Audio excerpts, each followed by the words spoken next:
하나님께서 예레미야를 택하셨습니다. 그를 열방의 선지자로 보낸다고 말씀을 하셨습니다.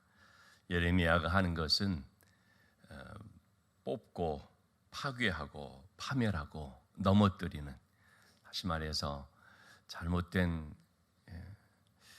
죄 가운데 살고 있는 그 백성들의 심령을 새롭게 하는 그런 사명이 되죠. 그러기 위해서는 회개하도록 하는 것인데, 새롭게 되기 위해서는 이전의 것들이 다 뽑혀져야 되기 때문에 바로 그 사명을 감당하도록 말씀을 하시는 거죠. 그리고 하나님께서 예레미야에게 주신 환상이 이제 두 개의 환상이 소개가 되고 있습니다. 첫 번째는 살구나무의 환상입니다. 살구나무 가지를 보느냐. 11절 말씀에 예레미야야 내가 무엇을 보느냐 대답하는데, 내가 살구나무 가지를 보나이다. 이스라엘에서는 가장 먼저 꽃이 피고 열매를 맺는 것이 살구나무라고 합니다. 빠르면 12월 달에 꽃이 피어서 1월 달쯤이면 열매를 맺는다는 것입니다. 그러니까 살구나무는 한마디로 뭐냐면요, 봄이 오는 것을 말해주는 것입니다.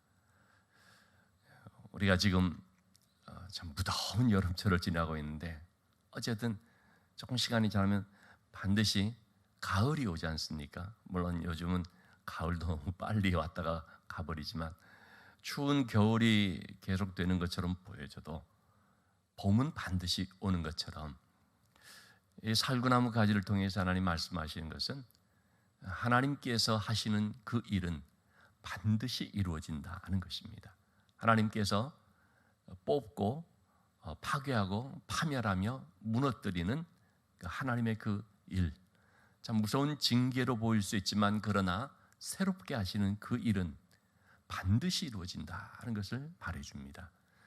예수님께서도 마태복음 24장 32절에 보면 마지막 때에 대한 말씀을 하실 때 징조를 통해서 말씀을 해주셨죠. 때와 기한, 그때가 몇 년 몇 월 며칠인지 그것은 그렇게 알 필요가 없다, 하나님만 아신다라고 하시면서 그러나 징조를 보라고 했죠. 그래서 무화과 나무가 순이 연하여지고 그럴 때에 여름이 왔구나 하는 것을 알 수 있는 것처럼, 하나의 그런 징조를 잘 보면은 알게 된다는 말씀을 하셨습니다.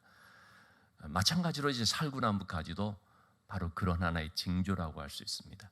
하나님께서 어떤 일들을 이루어 나가실 때, 그 하나님의 말씀이 지금 이루어지고 있구나, 하나님의 말씀대로 되고 있구나 하는 것을 깨닫게 하는 거죠. 자, 그런데 12절 말씀에 보면 하나님께서 네가 잘 보았도다 하시면서 내가 내 말을 지켜 그대로 이루려 함이라. 이 살구나무 가지라는 것은 하나님께서 말씀하신 그것을 반드시 이룬다라는 뜻이라고 지금 말씀하고 있죠.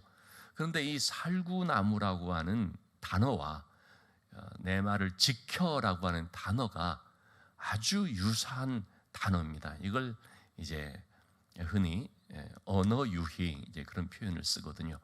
비슷한 말을 가지고 하나님이 하시고자 하는 말을 반복해서 얘기를 하는 거죠.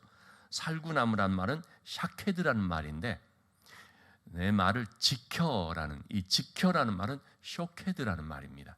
그러니까 살구나무 가지를 보면서 하나님께서 하시는 그 일을 반드시 이루는데, 또 반복해서 내 말을 지켜 그대로 이루리 함이라, 이렇게 지금 하나님 말씀을 하고 있는 거죠. 하나님 말씀 반드시 이루신다 하는 뜻이 되겠습니다. 자, 이렇게 말씀을 하신 다음에 두 번째로 또 보여주시는 것이 13절에 네가 무엇을 보느냐 그랬더니 끓는 가마를 보나이다. 이 끓는 가마의 환상을 또 보게 됩니다.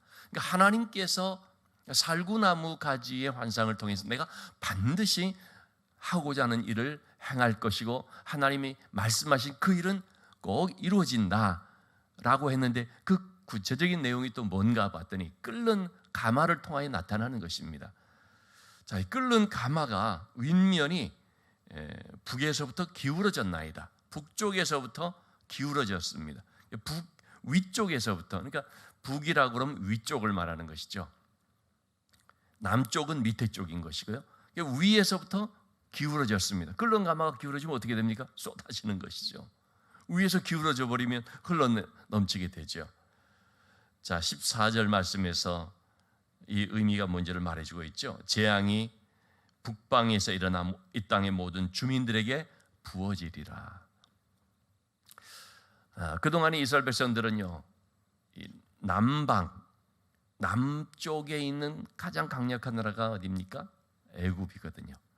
남방 나라 애굽을 굉장히 의식을 하고, 때로는 애굽을 의지하려고 하고, 또 애굽과 관계를 맺으려고 자꾸 애굽 쪽을 이제 바라봤죠. 근데 이제는 북쪽에서부터 이게 문제가 생기기 시작하는 것입니다. 북방 민족들로부터 시달림을 받게 되죠. 대표적으로 어디였습니까? 우선적으로는 우리 열왕기 상하에 보면은 가장 많이 나왔던 것이 아람이라고 하는 족속이죠. 아람은 이스라엘의 바로 조금 위에. 그 다음에는 누구냐면 아시리아, 아수르, 아람 족속, 아람의 그 강대한 나라를 무너뜨리고 그 지역에 완전히 여러 나라를 다 굴복시킨 최초였던 제국이라고 할 수 있는 강력한 제국을 이룬 것이 아수르죠. 이 아수르의 북이스라엘이 멸망을 당하죠. 히스기야 때도 이 아수르의 침략을 받아서 얼마나 힘들었습니까? 그래서 하나님 앞에 기도함으로써 하나님께서 한순간에 18만 5천이라는 아수르 군사를 물리쳐 주셔서 그때 참 승리하게 됐는데요. 자, 이 아수르, 그 다음에 일어난 나라가 강대한 이 아수르를 무너뜨린 바벨론 제국이었습니다. 그래서 이 북방에서부터 끓는 가마가 기울어지듯이 물이 흘러 넘치게 되게 되는데, 바로 그것은 이제 바벨론을 두고 하는 말이 되겠습니다. 때가 되면 바벨론이 일어나서 바벨론으로부터 임하는 그 바벨론으로 통하여서 역사하는 어떤 재앙이 이제 유다에게 흘러내려오게 되는 거죠. 그래서 이와 같은 일들이 분명히 있게 될 것이다. 그래서 예레미야는 바로 이 바벨론에게 나라가 망하고 포로로 잡혀갈 것을 계속 예언을 하게 되는데, 그렇게 예언을 할 때도 예레미야는 확신을 가지고 예언을 했죠. 남들이 절대로 그런 일이 일어나지 않는다, 어떻게 그런 일이 일어날 수 있느냐라고 아무리 그렇게 말을 해도 예레미야는 확신을 가지고 얘기를 했죠. 왜 그런 확신을 갖게 됐습니까? 하나님께서 보여주셨으니까, 하나님께서 말씀하라고 하셨으니까. 먼저 하나님은 예레미야에게 이걸 보여주시고 이렇게 될 것이다라는 얘기를 한 거죠. 그때 그래서 북방에서부터 우리 15절 말씀을 보면, 내가 북방 왕국들의 모든 족속들을 부를 것인즉 그들이 와서 예루살렘 성벽 어귀에 각기 자리를 정하고 그 사방 모든 성벽과 유다 모든 성읍들을 치리라. 재앙이 부어지는 것이 뭐냐면 구체적으로 북방 민족들 바벨론을 말하는 것인데, 이들이 와서 모든 성읍을 다 치게 되고, 그래서 이 나라가 망하고 심지어는 예루살렘 성전도 무너지고 그 백성들은 포로로 끌려가는 일이 있게 되는 것을 말하는 것입니다. 자, 그러면 하나님께서 왜 이러한 재앙을 그들에게 부으시는가? 그러니까 지금 북방의 이 바벨론으로부터 침략을 받게 되고 또 나라가 망하게 되는 이 모든 것들은 무엇 때문이냐? 그러니까 누가 하신 것이냐? 하나님이 하신 것임을 먼저 말씀해 주고 있죠. 국력이 약해서 어쩔 수 없이 그렇게 됐다. 또는 열강의 틈바구니에서 우리가 약하니까 이런 일을 당하게 됐다. 그런 의미가 아니고 하나님께서 하신 일이다라는 것을 먼저 말씀을 해주신 것입니다. 하나님께서 이렇게 하셨다는 것은 그럼 분명히 거기에 이유가 있는 거죠. 하나님께서 하셨을 때는 무엇 때문인가? 그 이유가 있는 것입니다. 하나님 말씀을 하고 있죠. 16절의 말씀에 왜 하나님께서 그럼 그렇게 하시는가? 그것은 이 무리가 나를 버리고 다른 신들에게 분향하며 자기의 손으로 만든 것을 절하였은즉 내가 나의 심판을 그들에게 선고하여 그들의 모든 죄악을 징계하리라. 하나님께서 징계를 행하시는데 무엇 때문에 징계하느냐? 죄 때문에 징계한다는 것을 분명히 말씀하십니다. 그러니까 그들을 징계한다고 할 때 결국 무엇을 징계하는 것이냐? 죄악을 징계하는 거라는 거죠. 무슨 죄입니까? 하나님을 떠나서 우상을 숭배한 죄입니다. 하나님께서는 그 백성들을 가나안 땅으로 인도하시면서 그때부터 그 전부터죠. 광야에서부터 수차례 얘기를 했습니다. 너희가 그 가나안 땅에 들어가면, 하나님이 인도하시는 그 약속의 땅으로 가면 절대로 우상 숭배하지 말아야 된다. 오직 하나님만을 섬겨야 된다. 마음을 다하고 뜻을 다하고 힘을 다하여서 주 너희 하나님을 사랑하고 그분만을 섬겨야 된다. 그곳에 있는 이방 우상들을 절대로 따르지 말아야 된다. 누차 얘기를 했거든요. 가나안 땅에 정착을 해서 어느 정도 나라가 안정되기까지, 다윗의 통일 왕국이 되기까지 약 한 400년, 그리고 다윗의 통일 왕국으로부터 유다가 이제 완전히 멸망되기까지 한 400여 년, 무려 한 800여 년 동안을 하나님께서요 그 가나안 땅에 사는 이 백성들에게 계속해서 얘기를 해온 것입니다.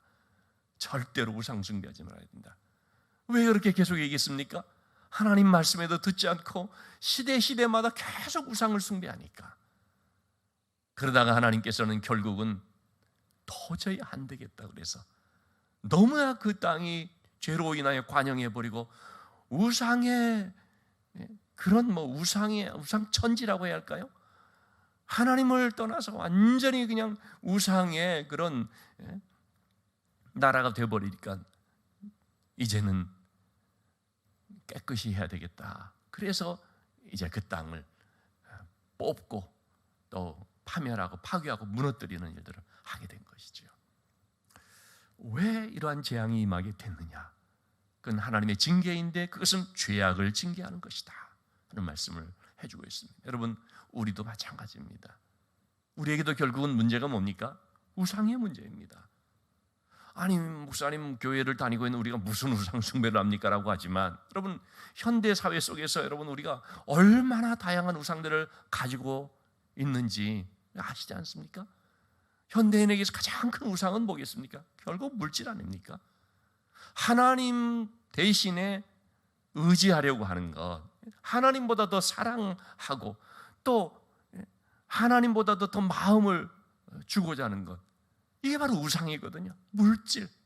어떤 사람은요 취미생활이 자기의 우상이 됩니다. 취미생활 때문에 주일 성수 제대로 못하고 하나님 똑바로 섬기지 못하고 좀 주의 일을 할 만한 그런 형편인데도 불구하고 난 적당히 그냥 교회만 다니겠습니다 하면서 하나님의 일을 하지 않는, 어떤 분들은 자녀가 우상이 되기도 하고, 어떤 사람들은 자기의 그런 야망, 자기의 어떤 인간적인 목표, 그거 달성하기 위해서, 그거 위해서는 하나님 섬김에 있어서 조금 소홀히 해도 어쩔 수 없다 이런 식으로 나간, 결국 다 보면은 뭡니까? 그게 우상이 되는 거죠. 하나님께로 가야 될 마음을, 하나님께로 향해야 될 열심을 갉아먹어버리는 것, 빼앗아가 버리는 것, 약화시켜버리는 모든 것들은 보면은요 다 우상이라고 할 수가 있습니다. 그래서 우리는 결국은 이 우상의 문제로 인해서 하나님께 열심도 내지 못하고, 또는 하나님께서 멀어지기도 하고, 또는 하나님 대신에 그런 것을 따라가 버리기도 하는, 결국은 그런 삶이 되는 거죠. 하나님 계속해서 말씀하시는 것입니다. 이 우상의 문제, 그것 때문에 하나님이 그 죄악을 징계하신다는 것입니다. 여러분, 하나님의 사랑하는 자녀들이요, 지금의 시대도 마찬가지입니다. 하나님보다도 더 좋아하고 더 사랑하는 그 무엇이 있게 되면은 반드시 하나님이 징계하십니다. 왜? 하나님이 사랑하신 자녀니까. 하나님과 관계없는 자가 그렇게 하는 것에 대해서는 하나님께서 내버려 두십니다. 왜? 그 자체가 심판이 되어버리니까요. 그러나 하나님이 사랑하는 자가 잘못된 길로 가고 있고 하나님을 소홀히 하고 있거나 하면은 그렇게 하지 못하도록 어떻게든지 그를 징계해서라도 돌아오게끔 만드는 거 아니겠습니까? 그래서 사랑하는 자녀에게는 반드시 징계가 있다 말하죠. 징계가 만약에 없다면 그것은 진짜 자녀가 아니지 않느냐라고까지 말씀을 하지 않습니까?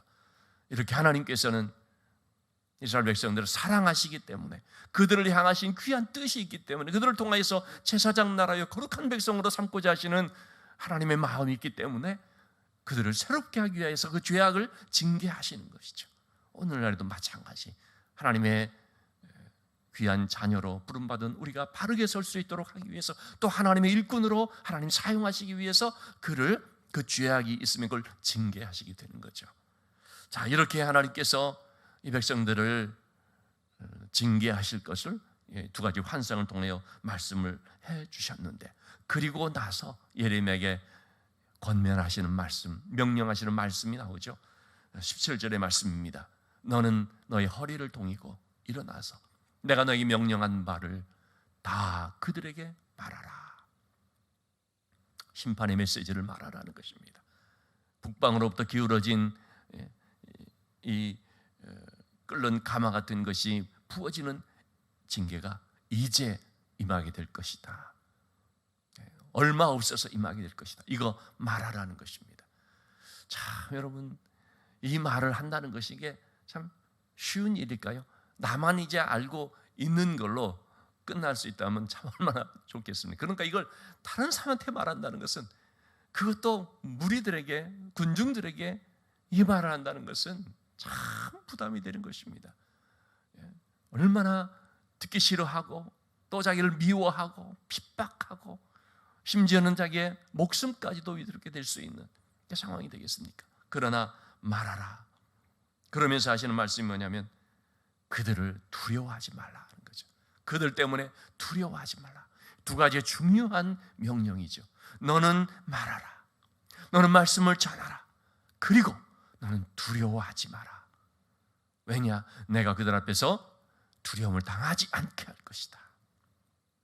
하나님께서 예레미야에게 명령과 약속을 주셨습니다. 너는 이 사명을 감당하라. 그러나 두려워하지 말 것은 내가 절대로 너를 두려워하지 않게 해줄 것이다. 다시 말하면 내가 너를 지켜줄 것이다 말합니다. 어떻게 지켜주신다는 말씀인가? 19절의 말씀이에요. 보라, 내가 오늘 너를 그 온 땅과 유다 왕들과 그 지도자들과 제사장들과 그 땅 백성 앞에 견고한 성읍, 쇠기둥, 놋성벽이 되게 하였은지. 제가 어제도 말씀드렸지만 세 부류의 사람들로부터 예레미야가 핍박을 받는다고 말했지 않습니까? 왕과 고관들, 두 번째는 종교 지도자들, 세 번째는 백성들이라고 했습니다. 하나님께서 바로 그러한 사람들 앞에 설 때마다, 왕과 고관들, 지도자들 앞에 설 때마다, 또 종교 지도자들 앞에서 그들과 논쟁을 하면서 그들 앞에 설 때마다, 백성들 앞에, 큰 그 무리의 백성들 앞에 서서 말할 때마다 하나님께서는 그 예레미야를 견고한 성읍, 쇠기둥, 놋성벽이 되게 한다는 것입니다. 그럼 이건 뭘 뜻하겠습니까? 강하고 담대케 해준다는 것입니다. 마음을 견고하게 해준다는 것입니다. 놋성벽이나 쇠기둥이나 이런 것이 뭡니까? 단단한 것을 말하거든요. 하나님께서는 예레미야에게 그 사명을 감당하도록 하면서 예레미야로 하여금 마음을 강하고 담대케 만들어 주시는 거죠.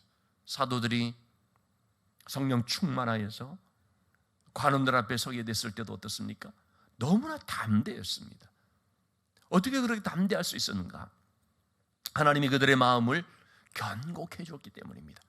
놋성벽이 되게끔, 견고한 성읍이 되게끔, 흔들리지 않는 단단한 마음이 되게끔 만들어주시는 거죠. 이처럼 하나님께서는 하나님의 사명을 온전히 감당하고자 할 때에, 하나님 말씀에 순종하여 믿음으로 딱 나갈 때에 하나님의 주시는 은혜는 뭐냐? 그 마음을 견고케 해주시는 것입니다.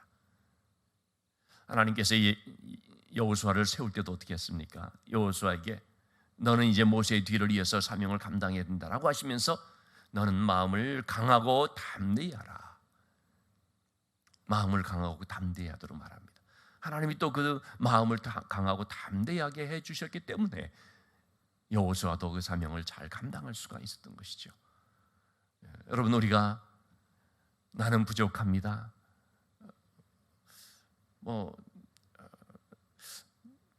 나 말고 다른 사람을 좀 쓰십시오 라고 할 때가 있지 않습니까? 그러나 하나님께서 우리에게 사명을 감당하도록 할 때 우리가 순종하면 어떻게 됩니까? 하나님께서 책임져 주시는데, 보호해 주시는데 먼저 마음을 강하고 담대케 해주는 거죠. 그럴 때 우리가 사명을 감당할 수 있는 것이고, 하나님께서 우리의 마음을 탁 붙잡아 주시기 때문에 우리가 말씀을 전파할 수가 있는 거죠. 자, 이렇게 하나님께서 말씀하시고 19절의 말씀입니다. 그들이 너를 칠 것이다. 여러분, 예레미야가 마음을 강하고 담대하게 나가면서 말씀을 전하면, 그러면은 잘 듣느냐? 그렇지 않습니다. 사람들이 친다는 것입니다. 예레미야에게 고난과 핍박이 가해집니다. 어떤 경우는 폭행도 가해지죠. 정말로 치는 일들이 일어나는 거죠. 말로만 치는 것이 아니라 육신적으로도 고통당하는 일들이 일어나죠. 너를 친다. 그러나 너를 이기지 못한다. 왜냐하면 내가 너와 함께하여 너를 구원할 것입니다. 그들이 예레미야를 옥에 가둘지라도 하나님이 그를 꺼내주십니다. 그를 죽이려고 할지라도 하나님이 그를 피하게 해주십니다. 결코 그들이 이기지 못할 것이다. 그들이 자기들이 하고자 하는 대로 하지 못할 것이다. 그들의 뜻을 이루지 못할 것이다. 왜냐? 내가 피하게 해주고, 내가 건져주고, 내가 너를 이기게 해주기 때문이니까.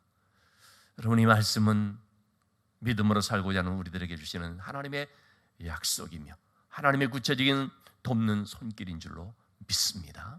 우리가 이 세상 가운데서 믿음으로 살 때에 비록 대적들이 치지만, 악한 자들이 치지만, 그러나 우리가 이긴다는 것입니다.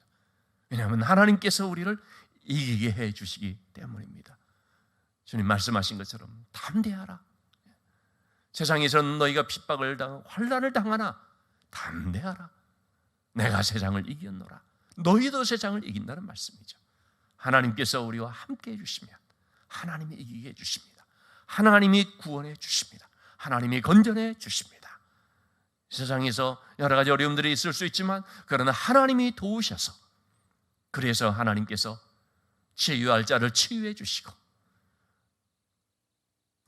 빈곤한 가운데 있어도 하나님께서 채워주심으로써 이기게 해주시고, 어려운 문제 가운데 있을 때 하나님께서 해결해 주심으로써 이기게 해주시고, 하나님께서 도우셔서 너를 구원하신다는 말씀처럼 우리를 구원하시는 놀라운 역사가 있을 줄로 믿습니다. 오늘도 우리가 바로 이 하나님, 나와 함께 하시는 하나님이 나를 이기게 하시며 나를 구원하신다는 사실을 기억하고 하나님만을 의지하며 강하고 담대한 마음으로 나갈 수 있기를 주님의 이름으로 축원합니다.